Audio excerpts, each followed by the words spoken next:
ക്രിസ്തുജ്യോതി വിശ്വാസ പരിശീലന കേന്ദ്രം ഇടുക്കി രൂപതയുടെ 6ാം ക്ലാസ്സിൻ്റെ ആനുവൽ എക്സാമിനേഷൻ 2025-26 ചോദ്യോത്തര പരിപാടികളിലൂടെ നമുക്കൊന്ന് കണ്ണോടിക്കാം. ചോദ്യം 1. എമ്മാവൂസിലേക്ക് നിരാശാഭരിതരായി നടന്നുപോയ ശിഷ്യന്മാർക്ക് ഈശോ ആദ്യം പങ്കുവച്ച് നൽകിയത് എന്താണ്? ദൈവവചനം. 2. ഞാൻ ലോകാവസാനം വരെയും നിങ്ങളോട് കൂടെ ഉണ്ടായിരിക്കും എന്ന അവിടുത്തെ വാഗ്ദാനത്തിന്റെ പൂർത്തീകരണമാണ് ഡാഷ്. വിശുദ്ധ കുർബാന. 3. ഉത്ഥിതനായ ഈശോ പ്രത്യക്ഷപ്പെട്ട അവസരങ്ങളിലെല്ലാം നൽകിയ ആശംസ എന്ത്? നിങ്ങൾക്ക് സമാധാനം. 4. ദൈവിക വെളിപ്പെടുത്തലിനുള്ള പ്രത്യുത്തരമാണ് ഡാഷ്. വിശ്വാസം. 5. ആരാധനാ വത്സരത്തിലെ 6ാമത്തെ കാലം ഏതാണ്? സ്ലീഹാകാലം. 6. മാർത്തോമാ സ്ലീഹയെക്കുറിച്ച് വളരെയധികം വിവരങ്ങൾ നൽകുന്ന അപ്രമാണിക ഗ്രന്ഥം ഏതാണ്? തോമായുടെ നടപടികൾ. 7. ഡാഷാണ് ഏറ്റവും വലിയ ശക്തമായ സുവിശേഷ പ്രഘോഷണം? ജീവിത മാതൃക. 8. കുരിശിന്റെ പുകഴ്ചയുടെ തിരുനാൾ സഭ ആഘോഷിക്കുന്നത് എന്നാണ്? സെപ്റ്റംബർ 14. 9. വെളിപാട് ഗ്രന്ഥത്തിന്റെ കർത്താവ് ആരാണ്? യോഹന്നാൻ സ്ലീഹ. 10. കാതോലിക ലേഖനങ്ങൾ ആകെ എത്ര എണ്ണം ഉണ്ട്? 7. അടുത്തത് ചേരുംപടി ചേർക്കുക എന്നുള്ള സെക്കൻഡ് സെഷനാണ്. അതിന്റെ ആൻസർ ചെയ്യുമ്പോൾ ക്വസ്റ്റ്യനുള്ള പോലെ തന്നെ മധുബഹ എന്നെടുത്തിട്ട് അതിന് ചേരുന്ന ആൻസർ നേരെ എഴുതി പോകാം. അതല്ല എങ്കിൽ ക്രമപ്രകാരം സീരിയൽ നമ്പർ ഇട്ടിട്ട് കൃത്യമായ ഉത്തരം മാത്രം വേണമെങ്കിലും എഴുതി പോകാവുന്നതാണ്. നമുക്ക് നോക്കാം. ചേരുംപടി ചേർക്കുക. 11. മദ്ബഹ, സ്വർഗത്തിന്റെ പ്രതീകം. 12. മുസരിസ്, കൊടുങ്ങല്ലൂർ. 13. പരിശുദ്ധാത്മാവിന്റെ സുവിശേഷം. അപ്പസ്തോല പ്രവർത്തനം. 14. കൈത്ത, വേനൽക്കാലം. 15. തിരുവിതാംകോട്. അരപ്പള്ളി. അടുത്തത് 3ാമത്തെ സെഷൻ ബൈബിൾ വചനം പൂർത്തിയാക്കുക. ബൈബിൾ വചനം ആൻസർ ചെയ്യുമ്പോൾ ക്വസ്റ്റ്യൻ തന്നേക്കുന്നത് ഉൾപ്പെടെ മുഴുവൻ കാര്യങ്ങളും എഴുതിയാൽ മാത്രമേ പൂർണ്ണമായ മാർക്ക് ലഭിക്കുകയുള്ളൂ. 16. നീ എന്നെ ഡാഷ് വിശ്വസിക്കുന്നവർ ഭാഗ്യവാന്മാർ. യോഹന്നാൻ 20:29. ഉത്തരം. നീ എന്നെ കണ്ടതുകൊണ്ട് വിശ്വസിച്ചു, കാണാതെ തന്നെ വിശ്വസിക്കുന്നവർ ഭാഗ്യവാന്മാർ. യോഹന്നാൻ 20:29. 17. നിങ്ങൾ ലോകമെങ്ങും പോയി ഡാഷ് പ്രസംഗിക്കുവിൻ. മർക്കോസ് 16:15. ഉത്തരം. നിങ്ങൾ ലോകമെങ്ങും പോയി എല്ലാ സൃഷ്ടികളോടും സുവിശേഷം പ്രസംഗിക്കുകയും. മർക്കോസ് 16:15. 18. അവർ അപ്പസ്തോലന്മാരുടെ പ്രബോധനം ഡാഷ് പങ്കുചേർന്നു. അപ്പസ്തോല പ്രവർത്തനങ്ങൾ 2:42. അവർ അപ്പസ്തോലന്മാരുടെ പ്രബോധനം, കൂട്ടായ്മ, അപ്പം മുറിക്കൽ, പ്രാർത്ഥന എന്നിവയിൽ സദാ താല്പര്യപൂർവ്വം പങ്കുചേർന്നു. അപ്പസ്തോല പ്രവർത്തനം 2:42. അടുത്തത് ഉത്തരം എഴുതുക. 4ാമത്തെ സെഷൻ.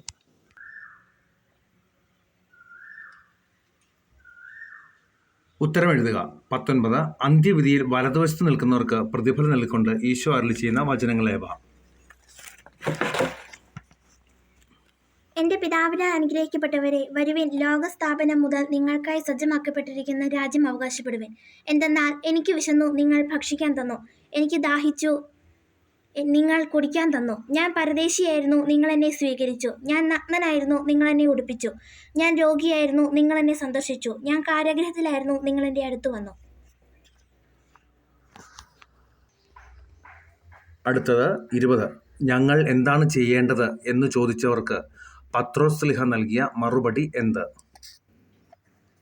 ഉത്തരം.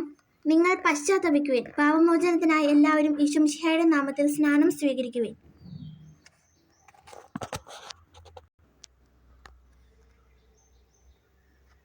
21. ശിഷ്യന്മാർ ഏറ്റെടുത്ത പ്രേക്ഷിത ദൗത്യം എന്ത്? ഉത്തരം. ലോകം മുഴുവൻ പാപമോചനത്തിനായുള്ള അനുതാപം പ്രസംഗിക്കപ്പെടണമെന്ന കൽപ്പന, രക്ഷയുടെ സദ്വാർത്ത അറിയിക്കാനുള്ള നിർദ്ദേശം, ഇവയാണ് ശ്രീഹന്മാർ ഏറ്റെടുത്ത പ്രേക്ഷിത ദൗത്യം. 22. യൂദാസിന് പകരം ശിഷ്യനെ തെരഞ്ഞെടുക്കുന്നതിന് വിശുദ്ധ പത്രോസ് നൽകിയ മാനദണ്ഡം എന്തായിരുന്നു? ഉത്തരം. യോഹന്നാന്റെ സ്നാനം മുതൽ നമ്മിൽ നിന്ന് ഉന്നതങ്ങളിലേക്ക് സംഭവിക്കപ്പെട്ട നാൾ വരെ ഈശോ നമ്മോടൊപ്പം സഞ്ചരിച്ചിരുന്ന കാലം മുഴുവനും നമ്മുടെ കൂടെ ഉണ്ടായിരുന്നവരിൽ ഒരുവനായിരിക്കണം അവൻ. അടുത്തത് 23ാമത്തെ ചോദ്യം. എമ്മാവൂസിലേക്ക് പോയ ശിഷ്യന്മാരുടെ ചർച്ചാ വിഷയം എന്തായിരുന്നു? എമ്മാവൂസിലേക്ക് പോയ ശിഷ്യന്മാരുടെ ചർച്ചാ വിഷയം എന്തായിരുന്നു?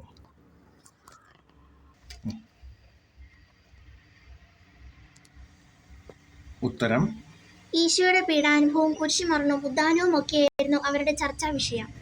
ഈശോയുടെ പീഡാനുഭവവും കുരിശുമരണവും ഉത്ഥാനവും ഒക്കെയായിരുന്നു അവരുടെ ചർച്ചാ വിഷയം. അഞ്ചാമത്തെ സെഷൻ, ചോദ്യം നമ്പർ 24. അപ്പസ്തോല പ്രവർത്തനം മുതൽ ഹെബ്രായ ലേഖനം വരെയുള്ള പുതിയ നിയമ പുസ്തകങ്ങളുടെ പേര് എഴുതുക.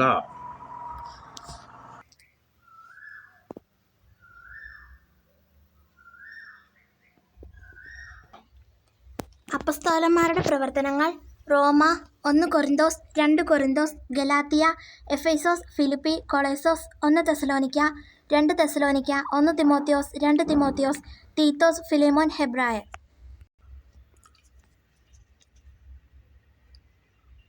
ആറാമത്തെ ചോദ്യം നമസ്കാരങ്ങളിൽ നിന്ന്, ചെറിയ വേദോപദേശ പുസ്തകത്തിൽ നിന്ന്. ചോദ്യം നമ്പർ 25. തിരുസഭയുടെ കൽപ്പനകൾ 5 എഴുതുക. ഞായറാഴ്ചകളിലും കടപ്പട തിരുനാളുകളിലും മുഴുവൻ കുർബാനയിൽ പങ്കുകൊള്ളണം. ആ ദിവസങ്ങളിൽ വിലക്കപ്പെട്ട വേലകൾ ചെയ്യരുത്. ആണ്ടിലൊരിക്കലെങ്കിലും കുമ്പസാരിക്കുകയും പെസഹാകാലത്ത് പരിശുദ്ധ കുർബാന ഒഴുക്കുകയും ചെയ്യണം. നിശ്ചയിക്കപ്പെട്ട ദിവസങ്ങളിൽ ഉപവസിക്കുകയും വിലക്കപ്പെട്ട ഭക്ഷണ സാധനങ്ങൾ വർജിക്കുകയും ചെയ്യണം. വിലക്കപ്പെട്ട കാലത്ത് വിവാഹം ആഘോഷിക്കുകയോ തിരുസഭ വിലക്കിയിരിക്കുന്ന ആളുമായി വിവാഹം നടത്തുകയോ ചെയ്യരുത്. ദേവാലയത്തിനും ദൈവ ശുശ്രൂഷകർക്കും വൈദികാധ്യക്ഷൻ നിശ്ചയിച്ചിട്ടുള്ള പദവാരും മറ്റ് ഓഹരികളും കൊടുക്കണം. ലാസ്റ്റ് ക്വസ്റ്റ്യൻ, ഏഴാമത്തെ സെഷൻ, സുവിശേഷോത്സവത്തിൽ നിന്നും. ചോദ്യം നമ്പർ 26. പരമ്പരാഗതമായി ക്രൈസ്തവ കുടുംബങ്ങൾ പാലിച്ചു പോന്നിരുന്ന ഭക്തകൃത്യങ്ങളുടെ പേര് എഴുതുക. സുവിശേഷോത്സവത്തിൽ നിന്നുമാണ്.